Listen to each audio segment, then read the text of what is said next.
Most Black women don't know how to love their hair. We know how to do hair. We definitely can do some hair. But in the process of doing some hair, many women have gone bald. Many women have lost their hair. Many women have had, you know, thinning and breakage and all of the things in the process of doing some hair. So we need to learn how to love our hair. We don't need to learn how to do any more hair. We need to learn how to love our hair.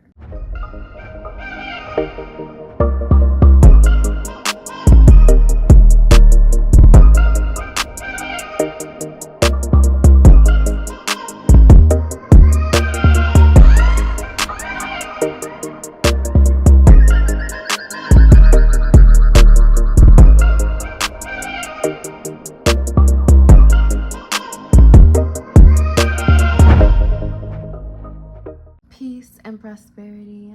This is Asaya, and welcome back to Earth's Feminine. This is the channel where you can come to learn all about primal feminine energy, the feminine energy that existed pre-colonization, and all of the conditioning around what we now believe it means to be a woman.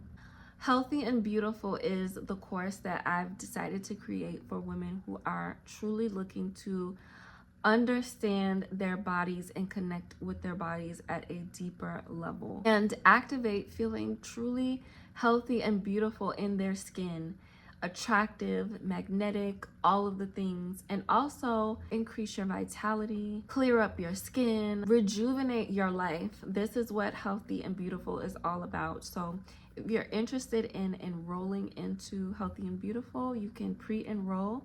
The link to that is down below in the description. In today's video, I'm going to be talking about the Black woman's psychological guide to having long and healthy hair. Okay? I was inspired to make this video because I've been coming across some things online, of course, around hair, but more so specifically, I'm still seeing Black women on the internet having a really hard time with their hair, loving their hair, appreciating their hair. They may be going through, you know, hair thinning, hair loss, even like borderline alopecia, right? And the thing is that I constantly see the women who have the worst relationship with their hair always wearing wigs, and then after they're done wearing wigs, they come to their hair, they come underneath their what's underneath the wig, and they're like, I don't understand, like, why I don't love my hair. I don't understand why my hair is thinning. I don't understand, like, why I have such a bad relationship with my hair. Now, for the majority of the women, they're not necessarily saying that or thinking that out loud, but vibrationally, that's what's being emitted is, I don't understand, why can't I love my hair? Because when you're in the mirror and you're looking at your hair, you're looking at the thinning and the balding or the breakage, and then you look back 2 weeks ago, 3 weeks ago, a month ago, last month, 3 months ago, 4 months ago, the past few years, you've been wearing wigs back to back to back to back to back. If you weren't wearing wigs, you have been overly product inducing your hair. Okay, that was a complicated way to say that, but you have been putting too much products in your hair. A big psychological factor as to why Black women cannot grow their hair. Honestly, it has very little to do with whether or not we're using good products. Because there are women who use good products and still can't grow their hair. Okay? It's not a matter of how much products you use in your hair, or what kind of products, or whether or not even you can even go to organic products and mimic this psychological behavior of always feeling like you need something in your hair. Okay, you need to put something in your hair. And yes, it's important to have a self-care regime of taking care of your hair. But the thing is, the regime that we have is to control our hair. That is the psychology that is back behind how most Black women relate to our hair. We want to control it. We want to tame it. We want to get it to look like the woman who is not a 4C, 4A, 4B, kinky, curly haired. We want it to look like something that is not most of the time. And that is going to be the source of why your hair is not living up to its fullest potential. Now, I know y'all are probably watching this video and y'all are looking at my hair, because I've had Black women do this to me before, is they look at my hair and they go, oh, but your hair is beautiful. Your hair is long. Your hair is full. My hair was not always like this. My hair was not always long. It was not always full. Okay? Some Black women will look at hyper, like literally zoom in on like my curls and be like, oh, but you don't have 4C hair. So you don't understand. You don't understand what it's like. I don't need to have 4C hair to understand. What is the difference between 4B and 4C? Because basically that's what my hair is. I have like 4B hair. Okay? Not even 4A, 4B. So what's the difference between 4B and 4C that you want to say, oh, you don't understand? Okay? Sometimes you are wrapped and soaked in, saturated in your self-loathing, that you can't see past your own limitations, right? Your own blocks that you put on your beauty, that Black women have been conditioned to put on their beauty. Okay? When I first started my hair, it was a decision that I made, and I've done videos on this before. I don't really want to go deep into like when I started my hair and what I went through and everything like that, because I've talked about that before. But I didn't have an easy time starting my hair and going down the path of loving my hair, because everywhere around me, in my immediate environment and also in what I was seeing, that's not normal. That's not normal to make an investment into the natural beauty of your hair. Why? Because it's, number one, it takes time.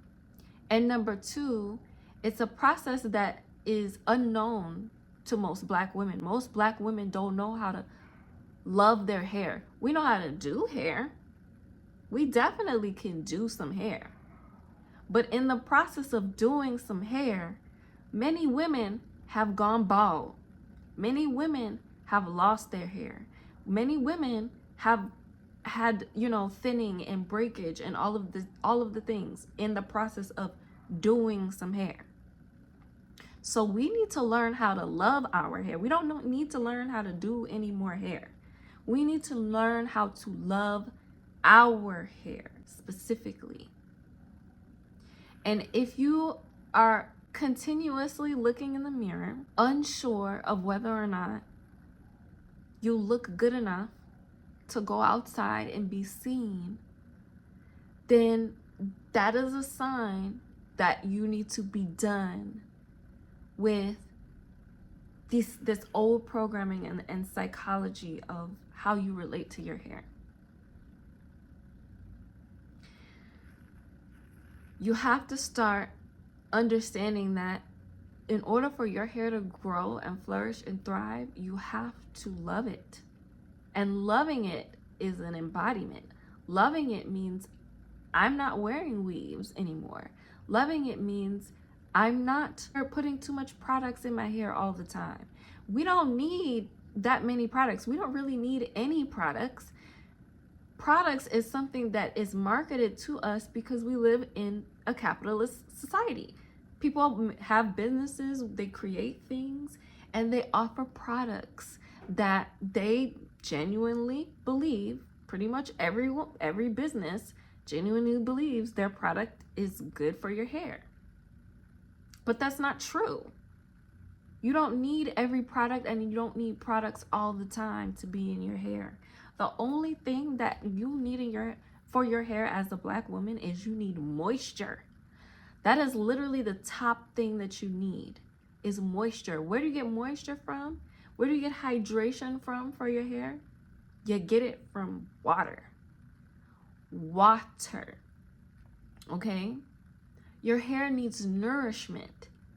That means vitamins, minerals. Okay? Where do you get vitamins and minerals from?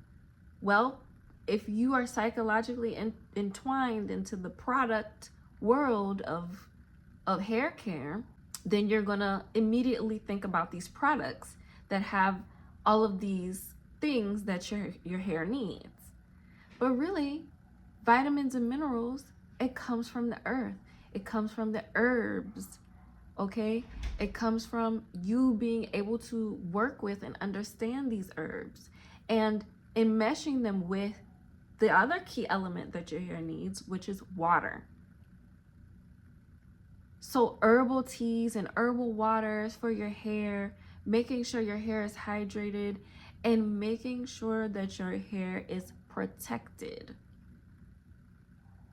Your hair is like a plant, okay? Your hair is like a plant.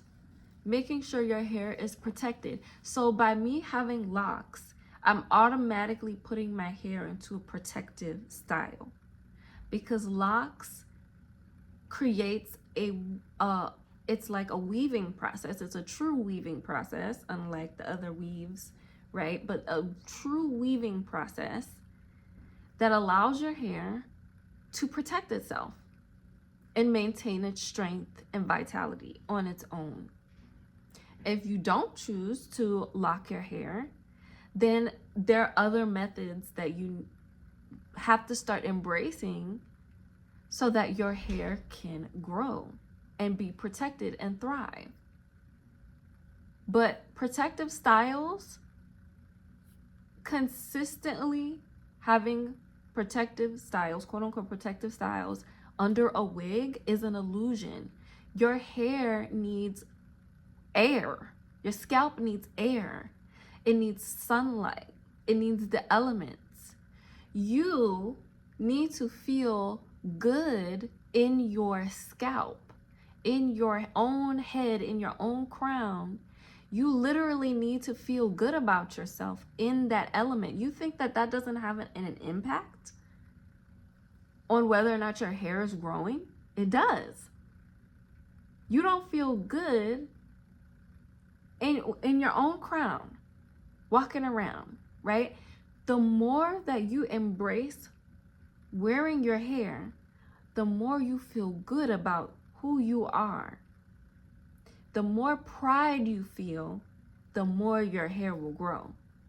The less pride you feel, the less power you feel in your own hair and your own crown, the less your hair will grow. You think that these things don't matter? They do. Your emotions are deeply intertwined with the level of wealth that you see emanating from your physique and from your body. So the level of pride and esteem that you feel walking around with your natural hair has an impact on how well your hair will grow. Okay? Now, this is the last thing that I'm going to mention, is because when you start to lose hair, when you start to go bald, I've heard people say that it's a spiritual attack, right? That's happening onto you if you start to lose your hair. And to that I have to say, and who is the attacker?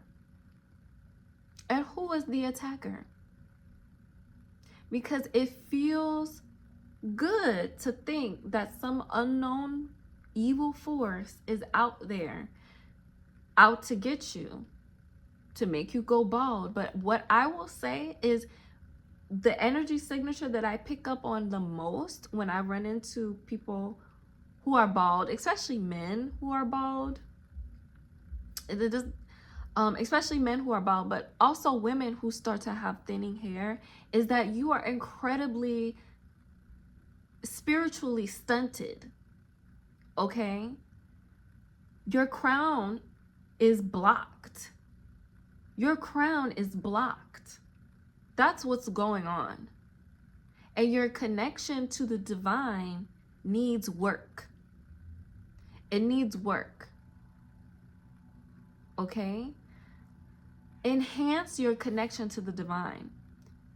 Okay, raise your hand if you know what it's like being around somebody with a blocked crown chakra.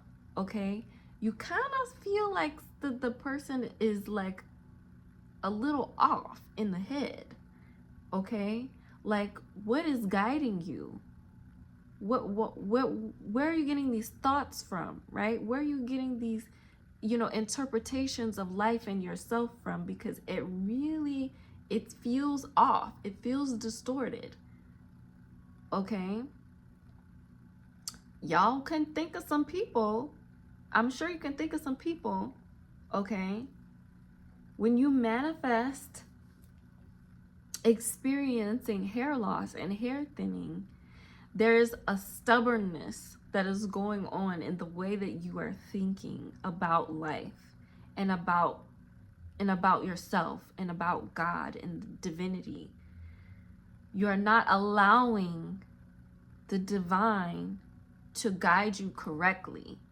You may be allowing the divine to, or I wouldn't say the divine, but you may be allowing spiritual entities that you think is the divine, but it's really just an illusion, right? And you're attached to these illusions, and so your hair will start to thin. It's so important to understand the psychology behind why, as Black women, we have struggled with our hair, with loving our hair.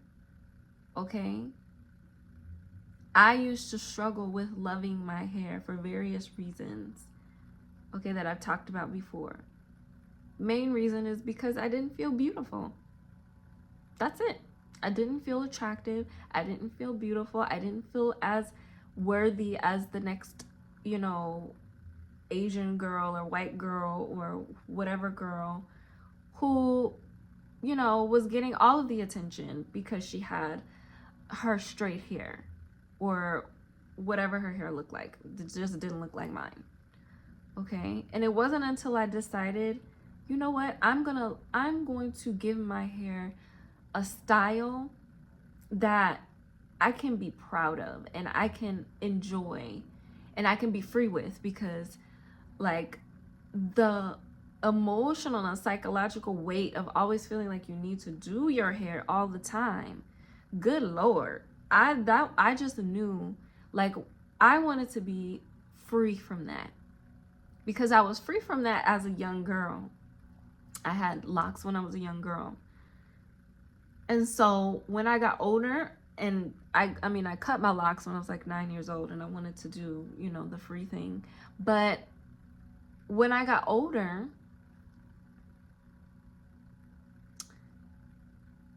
I wanted to experience that again. I wanted to lift that burden off of me of always needing to have my hair done, always needing to look, a certain way. No, I want to be me. I want to be free. Okay? So that was my route. And usually when you choose to do locks, that's what you want. You are wanting freedom. You're wanting sovereignty. You're wanting revolution. Okay? But when it comes to growing your hair in general, these are the top things psychologically that you need to understand about your hair. This is what I have to share on this subject. I hope that this inspired someone out there to love themselves, love their hair, and start making decisions today, powerful decisions today, to let go and release hating your hair, loathing your hair, not being satisfied with the naturalness of your hair, feeling pressure to conform into whatever standard of beauty you think you should be fitting into, and simply just feel beautiful as you are. Feel beautiful as you grow your hair into the beautiful flower that it will grow into when you love your hair. Okay? So that is essentially what grows black hair, is knowing how to love black hair. And speaking of love, I love you so much. Thank you so much for watching this video, and I hope to see you in my next one. Peace.